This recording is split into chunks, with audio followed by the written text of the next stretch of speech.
Sports are unusual in this country because they reward a select few high achievers with extreme upward mobility at a young age.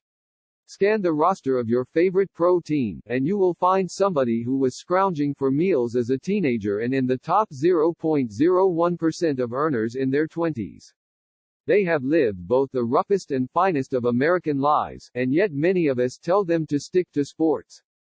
The request is foolish and self-defeating. We should be begging them to share their experiences. If we do that, we can confront the painful truth that America is not currently constructed to benefit everybody.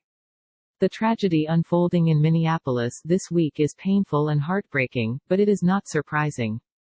Before George Floyd, there was Philando Castile and Eric Garner and so many others, and there were Colin Kaepernick and Eric Reed and the LeBron James Dwayne Wade Miami Heat and dozens of other prominent athletes telling us to pay attention.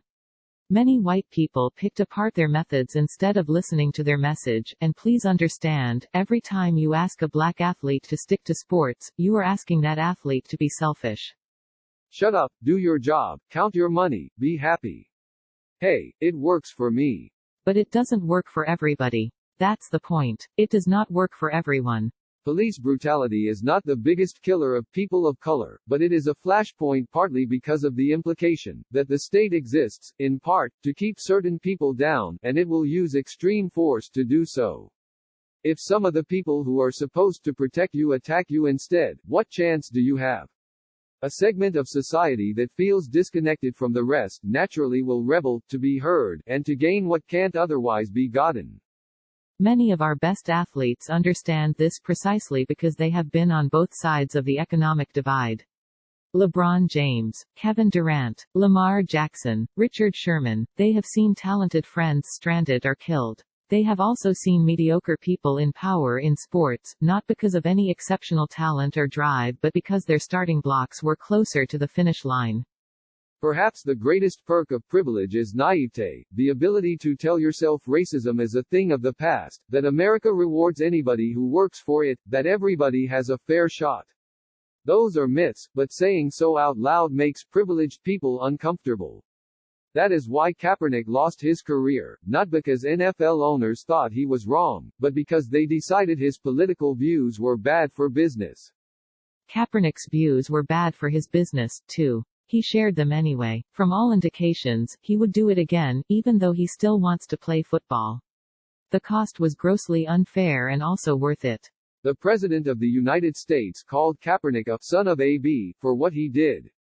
He called the protesters in the streets of Minneapolis thugs. They make him angry and uncomfortable, they are bad for his business, they are not like him.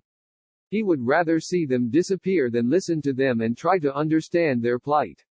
He doesn't want protests to be violent or peaceful. He just wants them to go away. This is also the attitude he and many others have toward the news media these days. The people who try to inform are demonized as the enemy. America is a wonderful country in so many ways, but it is not perfect. Income inequality is wide, access to quality health care is varied, racism is persistent and violence is far, far too common. The most fortunate among us are often just people that came out of the right womb, as billionaire investor Warren Buffett said earlier this month. Very few people spent their lives at the bottom and the top, but elite athletes often do. We should listen to them. My favorite sports statistic does not involve wins or home runs, but time, 7 years. Jackie Robinson integrated Major League Baseball 7 years before the Supreme Court ruled, in Brown v. Board of Education, that segregating public schools was illegal. It will forever be a reminder that sports can be a locomotive of progress. Today's best-known athletes make a fortune. We can tell them they are lucky, or we can listen to them explain just how lucky they are.